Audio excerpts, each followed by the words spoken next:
જય જવાન જય કિસાન. દર્શક મિત્રો, આજે હું આવ્યો છું વરી ગામ, એક એવા ખેડૂતને મળવા કે જેઓ વર્ષોથી ગાય આધારિત ખેતી કરે છે અને ગૌપાલન કરે છે, અને હજારો એવા ખેડૂતોને તેઓ ગાય આધારિત ખેતી તરફ વળતા કરે છે અને માહિતી આપે છે, અને ગાય આધારિત ખેતી કરવાના, દવા બનાવવાના તેઓ પૂરતી માહિતી આપી અને ખેડૂતોને જાગૃત કરે છે.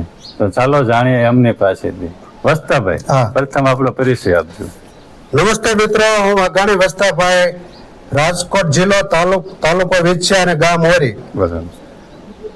હવે વસ્તાભાઈ, આપણે ગાય આધારિત ખેતી વિશે કહેજો કે એમના કેટલા ફાયદા છે ખેતી કરવાના, રાસાયણિક ખેતીમાં કેટલું નુકસાન છે. હવે રણજીતભાઈ, જો તમને વાત કરું તો તમે રાજકોટ જિલ્લામાંથી આવો છો, તો રાજકોટ જિલ્લાના આજુબાજુના ગામડાની હું તમને વાત કરું કે પ્રાકૃતિક ખેતી અને રાસાયણિકમાં શું તફાવત છે. બરાબર. તો જયસાલની અંદર તમારે રાજકોટની બાજુમાં કુવાડવા ગામ છે. કુવાડવા ગામની અંદર તમે હજે એના સાપાનો લેખ મારી પાસે પડ્યો છે, અથવા મેં ટીવીમાં સમાચાર પણ જોયા છે કે એક ખેડૂતે આ રાસાયણિક કરવાથી શું ફાયદા અને નુકસાન આપણા શરીરમાં થાય છે, એક વાત કરું છું. બરાબર.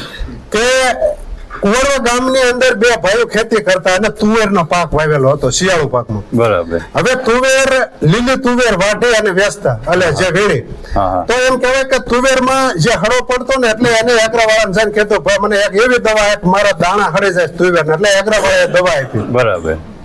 હવે એ બે ભાઈ આખો દી દવા છાંટી, પોતાના ઘરેથી જે બે બૈરા હતા ને એને પછી એ બે ભાઈઓ દવા છાંટીને ઘરે વ્યાઈ ગયા. બરાબર. એ બહેનો જે પાછળ હતા એને તુર ઉતારી અને ઘરે જાય, અને બીજી બેને કીધું પણ આમાં આ દવા છાંટીશ, તો કે ધોઈ નાખો એટલે વાંધો ન આવે. બરાબર. પછી એને એ ધોઈ અને દાણા કાઢીને એનું શાક કર્યું, સાંજે આખા ઘરે વાળું કરી એ તુરનું શાક ખાધું.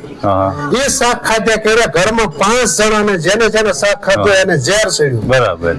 ઝેર ચડ્યા કર્યા, 5 લોકોને હોસ્પિટલમાં ભરતી કર્યા, 5 માંથી 2 લોકોના મૃત્યુ થયા અને 3 લોકોને 3 દિવસ સુધી હોસ્પિટલમાં રાખવા પડ્યા. આટલું ઝેર ચડે છે. બરાબર.